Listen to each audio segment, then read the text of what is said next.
তো hello guys, কেমন আছেন আপনারা? আশা করি সবাই ভালো আছো। তো আমিও ভালো আছি। তো আজকে কিন্তু আমাদের ম্যাচের ভিতরে পড়ে গেছিলো বিবেশ। তো বিশ্বাস হয় না, তো দেখুন।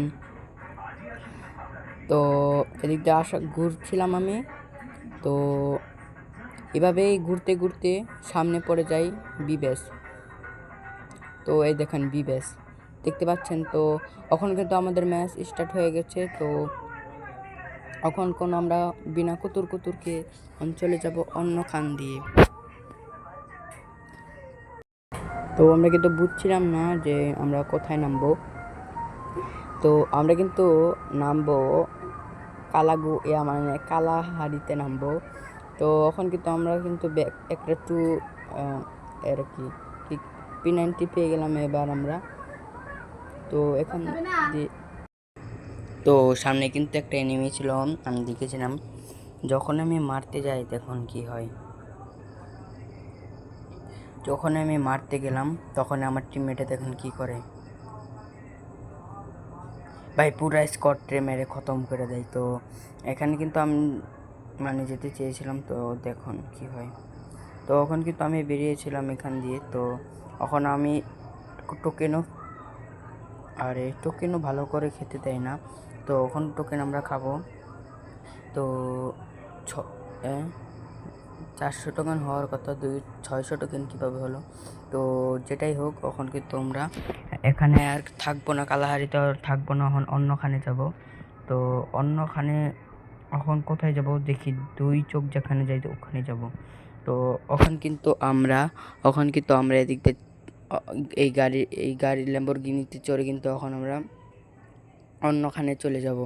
তো অন্যখানে চলে যাওয়ার পর কিন্তু আমরা দেখো আমার কাছে কি সিন হয়। তো এখানে কিন্তু আমি গাড়ি স্টপ করেছিলাম, ওকে। তো গাড়ি স্টপ করার পরে কিন্তু আমি জানতাম যে এখানে একটা এনিমি আছে। তো এখানে একটা ল্যান্ডমাইন বসে দিলাম। তো এখন এখান দিয়ে একটা এনিমি আইব আর এলে। তো ওখানে কিন্তু আমি ওকে নক করে দিয়েছি। তো এখন পুরো ওকে ফিনিশ করে দেবো, নাহলে কিল যদি চুরি হয়ে যায়। তো তখন কিন্তু আমি গাড়ি চড়ে অন্যখানে যাব। ল্যান্ডমাইনের কোনো কাজ না, আমি মনে করেছিলাম যে ওখান দিয়ে যাব। তো আমার কাছে একটা বুদ্ধি ছিল।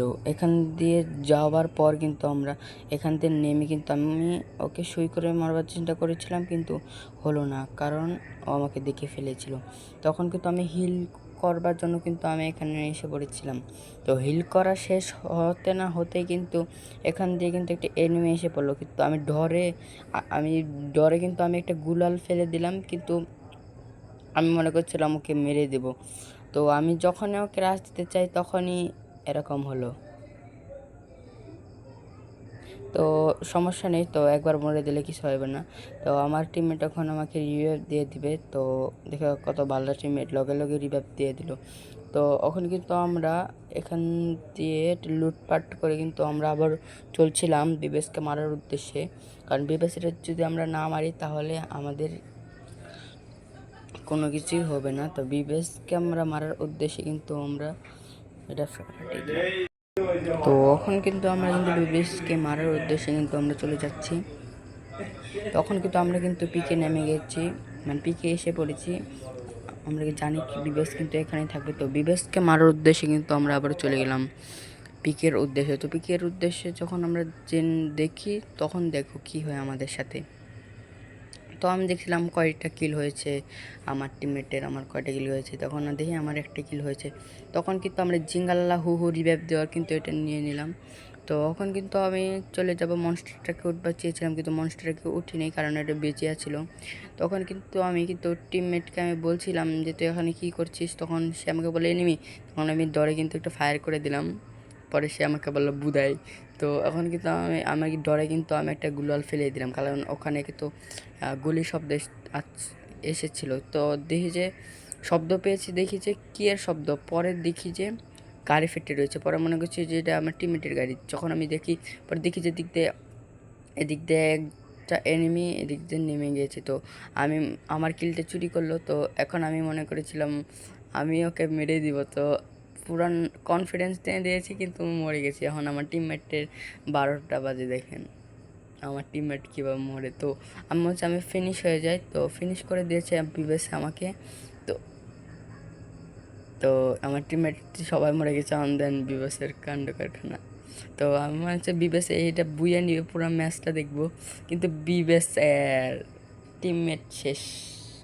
তো এখন আশা করি ভালো লাগছে। তো এই ভিডিওটা একটু পর্যন্ত রাখি, বাই।